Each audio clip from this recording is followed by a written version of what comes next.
Hello, children. Welcome to Story Time. Thank you for joining us today. My name is Miss James from Friendship Missionary Baptist Church. The story we're going to read today is one of my favorite stories, Amazing Grace. Amazing Grace is written by Mary Hoffman and Caroline Binch. And again, this may be a book that you have in your room. If so, do get the book and read along with me. Grace was a girl who loved stories. She didn't mind if they were read to her, or told to her, or made up in her own head. She didn't care if they were in books, or movies, or out of Nana's long memory. Grace just loved stories, just like I bet a lot of you do too. After she had heard them, and sometimes while they were still going on, Grace would act them out.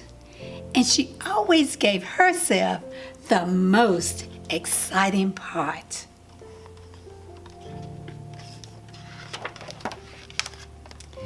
Grace went into battle as Joan of Arc and wove a wicked web as Anasa the spider.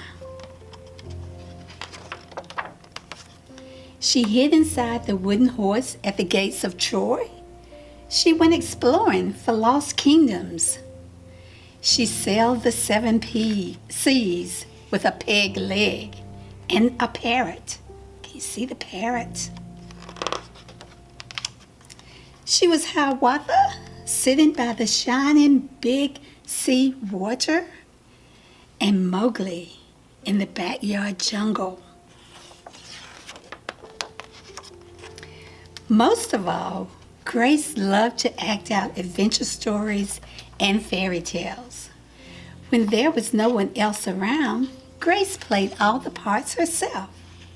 She set out to seek her fortune with no companion but her trusty cat, and found a city with streets paved in gold. Or she was Aladdin, rubbing his magic lamp to make the genie appear. Sometimes she could get Ma and Nana to join in when they weren't too busy. Then she was Dr. Grace, and their lives were in her hands. One day, Grace's teacher said they would do the play Peter Pan. Grace knew who she wanted to be. When she raised her hand, Raj said, "You can't be Peter. That's a boy's name." But Grace kept her hand up. "You can't be Peter Pan," whispered Natalie. "He isn't black." But Grace kept her hand up. "All right," said the teacher. "Lots of you want to be Peter Pan. So we'll have auditions next week to choose parts." She gave them words to learn. When Grace got home, she seemed sad. "What's the matter?" asked Mom. "Raj said I can't be Peter Pan because I'm a girl." "Well, that just shows what Raj knows," says Mom. "A girl can be Peter Pan if she wants to." Grace cheered up. Then later she remembered something else. "Well, Natalie says I can't be Peter Pan because I'm black," she said. Ma looked angry, but before she could speak, Nana said, "It seems that Natalie is another one who don't know anything. You can be anything you want, Grace, if you put your mind to it." On Saturday, Nana told Grace they were going out. In the afternoon, they caught a bus and train into town. Nana took Grace to a grand theater. The sign outside read, "Rosalie Wilkins in Romeo and Juliet, Sparkling Lights."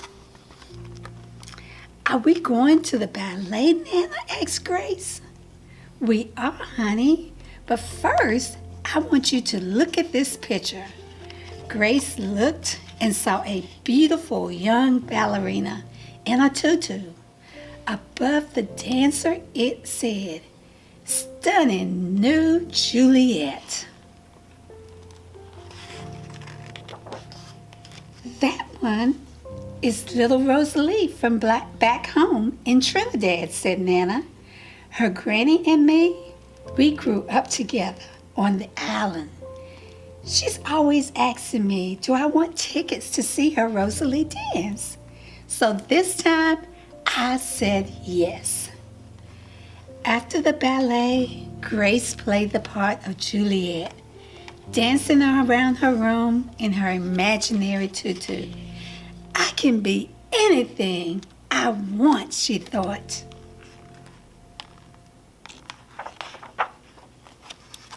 On Monday, the class met for auditions to choose who was best for each part.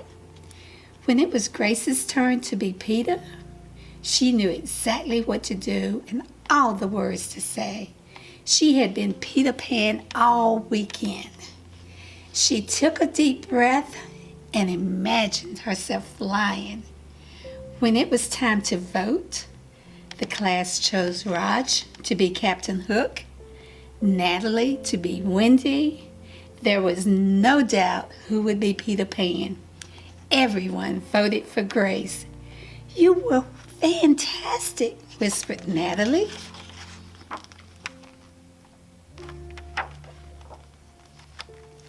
The play was a big success, and Grace was an amazing Peter Pan. After it was all over, she said, "I feel as if I could fly all the way home." "You probably could," said Ma. "Yes," said Nana. "If Grace put her mind to it, she can do anything she wants." The end. Amazing Grace. I hope you enjoyed the story today, and I look forward to meeting with you again next Friday, same time, same place. Bye-bye.